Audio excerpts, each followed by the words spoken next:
여야의 강대치가 좀처럼 풀릴 기미를 보이지 않고 있는데 내탓 공방만 이어지는 가운데 2월 국회 전망은 여전히 불투명합니다. 네, 취재기자 연결해서 자세한 소식 들어보겠습니다. 최지숙 기자. 네, 여야 교섭단체 3당 원내대표는 어제 국회 정상화를 위한 회동에 나섰지만 결국 합의점을 찾는 데 실패했습니다. 오늘 오전 회의에서도 회동 불발을 놓고 내탁 공방만 이어졌는데요. 더불어민주당 홍영표 원내대표는 야당의 요구를 최대한 수용하려는 자세로 회동에 임했지만 한국당이 손혜원 의원과 관련해 기존의 요구를 계속하며 이견을 좁히지 못했다고 밝혔습니다.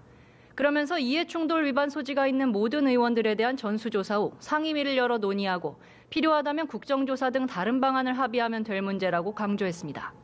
이에 자유한국당 나경원 원내대표는 손 의원의 여러 의혹을 물타기하면서 위원회를 구성해 그 안에서 다루자는 건 동의할 수 없다고 반박했습니다. 오히려 여당의 입장을 이해해 김태우 특검과 신재민 청문회, 조혜주 임명 철회 요구 등을 대폭 양보했음에도 국조를 받지 않는 건 여당이 국회 정상화 의지가 없는 거라고 지적했습니다. 바른미래당 김관영 원내대표는 민심과 여론은 즉시 국회를 열고 민생 법안을 처리하라고 절규하고 있다며 양당을 싸잡아 비판했는데요. 자신들의 손해를 막고 정쟁을 일삼는 일이라면 양당이 어떻게 그렇게 손발이 잘 맞는지 혀를 내두를 정도라고 말했습니다.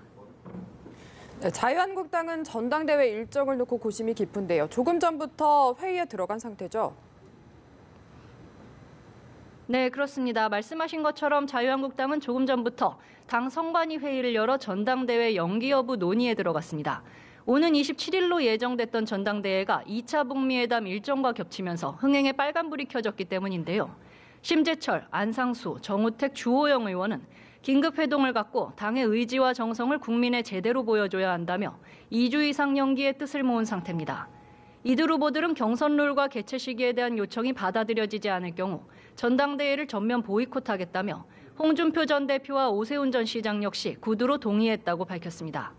그러나 당장 10,000명 이상을 수용할 장소 섭외와 중앙선관위의 협조 등 실무적인 부분도 고려해야 하기 때문에 연기 결정이 쉽지만은 않아 갈등이 예상됩니다. 네, 바른미래당 소식도 알아보겠습니다. 오늘과 내일 연찬회를 열고 당의 진로를 논의할 계획이라는데 자세한 소식 좀 전해주시죠.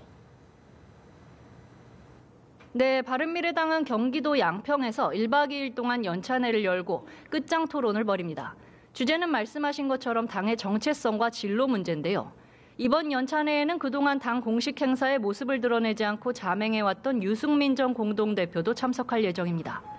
최근 개혁 보수의 꿈을 버리지 않으면 희망의 봄이 올 거라고 강조했던 유 의원은 당의 창당 정신은 개혁 보수란 점을 거듭 강조할 것으로 알려졌습니다. 당내 일각에선 최근 민주평화당과의 통합론이 거론됐던 만큼 바른정당 출신과 국민의당 출신 의원들 간에 이에 대한 격론이 예상됩니다.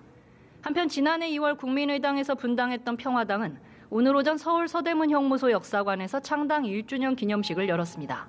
평화당은 개혁적인 대한정당으로서의 각오를 다지는 한편 올해 100주년을 맞은 28 독립선언의 의미를 되새겼습니다. 지금까지 국회에서 전해드렸습니다.